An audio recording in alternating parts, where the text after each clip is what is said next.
They say it takes a village to raise a child, because children need a lot of different people to look out for them. Families can use all the help they can get.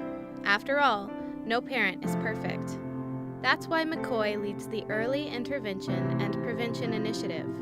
We want to showcase all of the excellent programs in our city that help families learn and grow together. Because when we learn and grow together, we make our village a better place to live. Thank you for tuning in. We hope you enjoy this episode of Our Kids, Our Families, Our Communities. Hello, welcome to Our Kids, Our Families, Our Communities. My name is LaTasha Hudson, and I'm the Early Intervention Prevention Director for Marion County Commission on Youth, also known as McCoy. Today we're going to be talking about positive stories and how we can engage our youth in programs, even though that some people have counted them out, maybe because of mental concerns or behavior concerns. So we're going to talk to a proud parent, and we're going to also talk to someone who does programs at one of our community centers. Please welcome April and Dyla to the show. Would you all introduce yourself to the audience, please? My name is April Johnson Davis. I am the proud parent on the show today. My name is Dyla Harris. I am the program director with Faber Glick Neighborhood Center at Cricket Creek. Awesome. Thank you for being here today. You know, mental health is a concern for our community. May is Mental Health Awareness Month, and generally a lot of people do a lot of things around mental health awareness, but you know, it's something that we should be concerned with every month of the year. So tell me about, you know, your ways that you've worked with children as a parent. You know, how do you help your child and children? And then also tell me as a program officer how you help children as well. So we'll start with April. Tell me about your children and tell me about, you know, any concerns that erupted, and then how did they come about? I'm a proud parent of 3 children. I have a son who is 12, I have a daughter who's 9, and a daughter who's 5.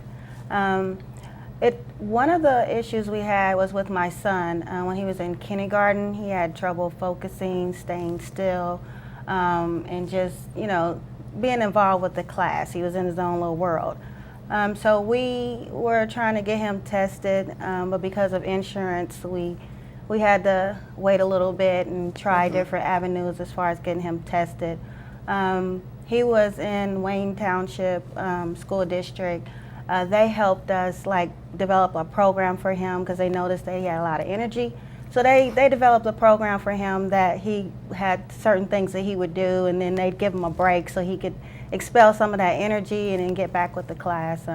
And they worked with us in trying to give us a program while we got him tested. So awesome. After that, we moved and we were in Warren Township. That wasn't such a good experience for us because we're still trying to get them tested, but you know, through insurance and all that.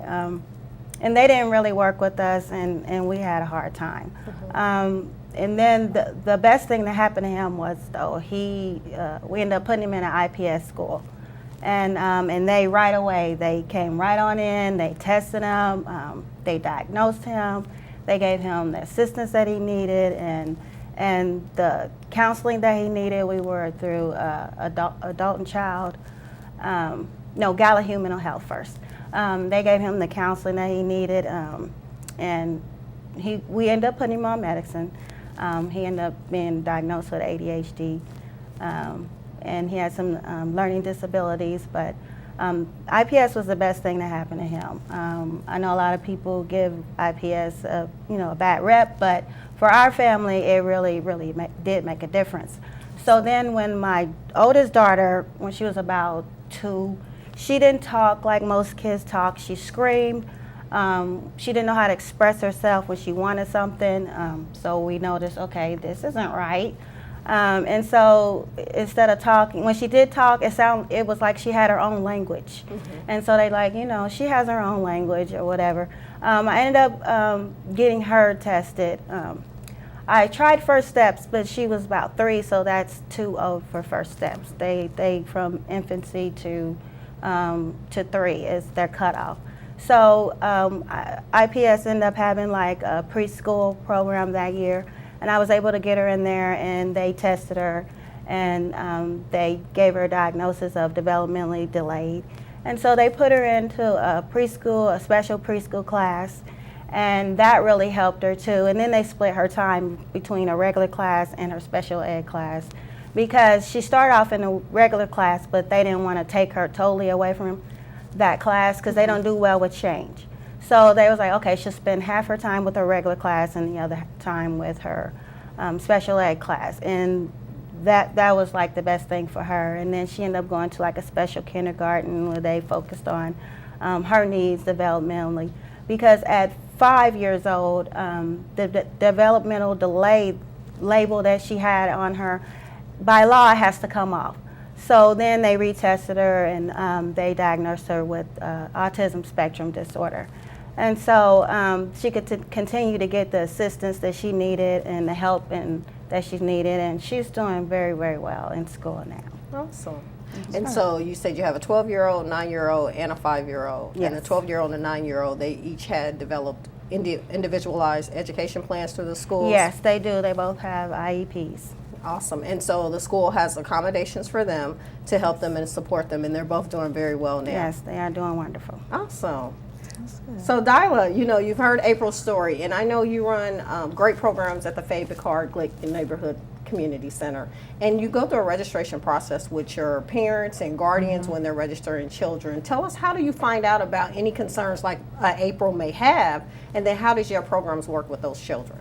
Okay, so for our registration process, it is a spot on there where we will ask the parents if there are any concerns or anything that you've noticed, so that in that way that'll alert us.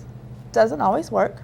Sometimes parents don't say. And so, but we also have teachers, at least 2 teachers in all of our classrooms, that are able to observe and able to see. And so we're able to keep that communication between the parent and between the teacher, which is also a great thing to have available.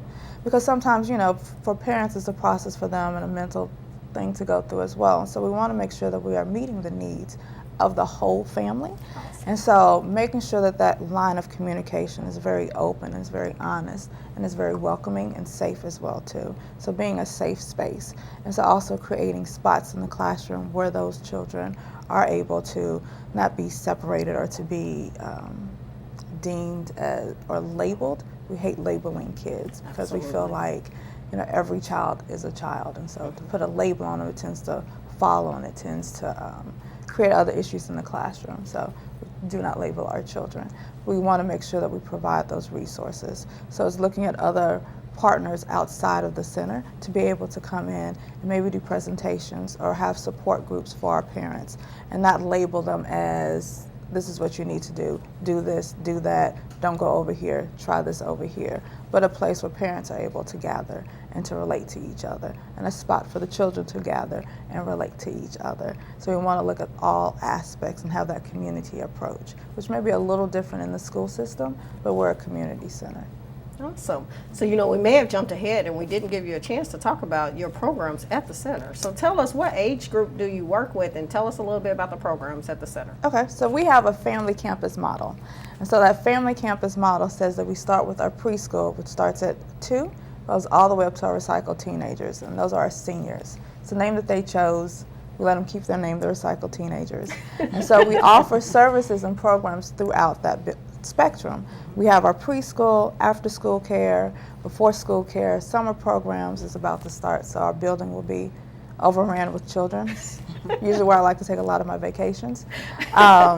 So we have, and teens as well too. So we have a teenage summer employment program that we're offering this year.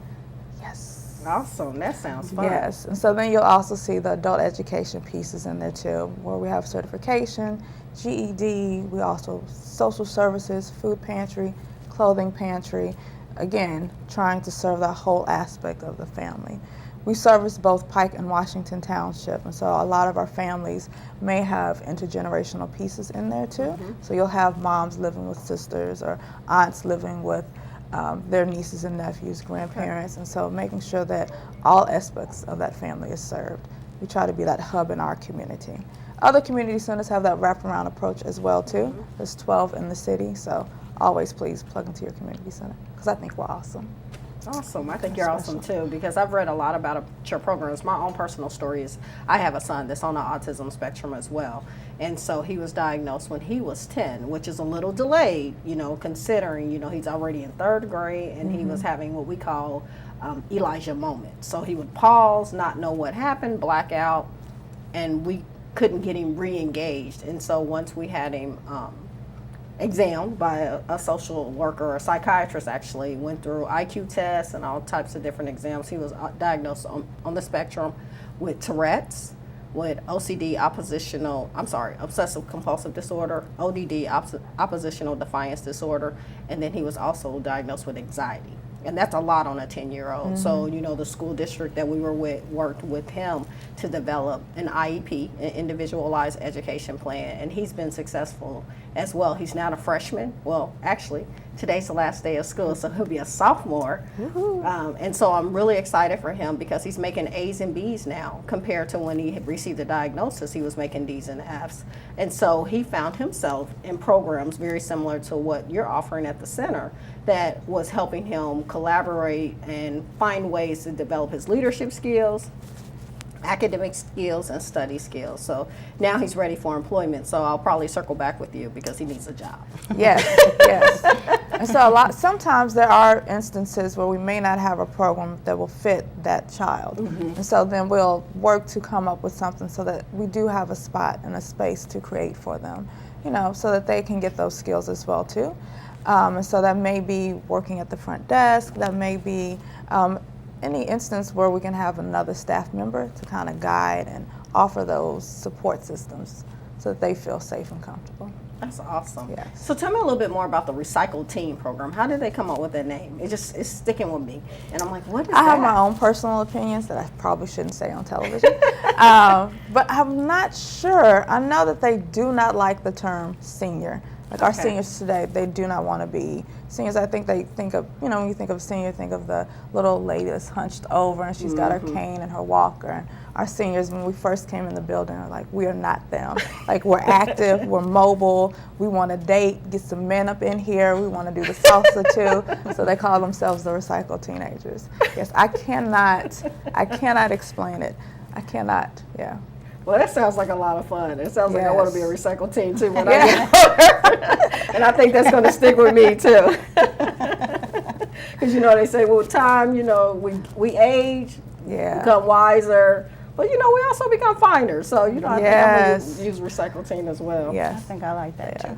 Yeah, there are Recycle Teenagers. Yeah. I know I've been knowing both of you for many years, and so as we continue to age into our recycle teen years, learning about what you're doing in the community, helping not only your own personal children, but you're also involved with your church and other resources as well, and other community centers and programs. So that's really exciting. And also, Dolly, you've been a program officer at Fabicar for a few years. Tell me, what is something that you implemented immediately when you got there? Actually, one of the first programs we started, because our seniors were out of the building, was the senior program. So I'm sorry, if one of them sees this, the Recycle Teenager program was bringing them back into the big building. And then we started with licensing our preschool and going to gain that path to quality levels as well too. So those were our first programs that we really started to bring back, because we came in during a transition period with Fabicar, and so a lot of the programs had left the building. So we really were trying to go back and build it back up from that transition. Wow, and it sounds like you did an excellent job of building it back up. Kudos to you. Thank you. We are a team. We're a nice little family, I'd like to say. That's awesome. So April, as Dyla mentions family and the importance of family, tell us what advice would you give to a parent that has a child that might be struggling in school and they're noticing some things that is different and that they have concern? What advice would you give to them?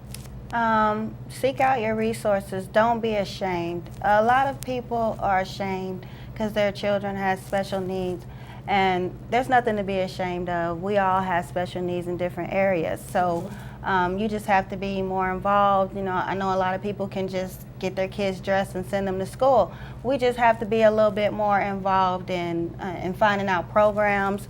And don't be afraid to talk to friends and family or church members or community, any neighbors. I've talked to neighbors, and we've all had experiences with our children, and we offer help to each other. So just whatever is going on, just get your baby some help and don't be ashamed. That's all I have to say. Awesome, and I would totally agree with that. The first sign that you see, ask somebody. Excuse me. The first signs that you see, ask somebody, for some help, because I'm sure they've been involved or have experienced it themselves. Well, we're about to wrap up the show. We're about to conclude. I want to thank you both for being here today. Excellent show, excellent information, and then I hope our audience members would actually, take a step back and look at some of the information you've shared, even check out the resources that we'll provide at the end of the show. Thank you, everyone, for tuning in to Our Kids, Our Families, Our Communities today.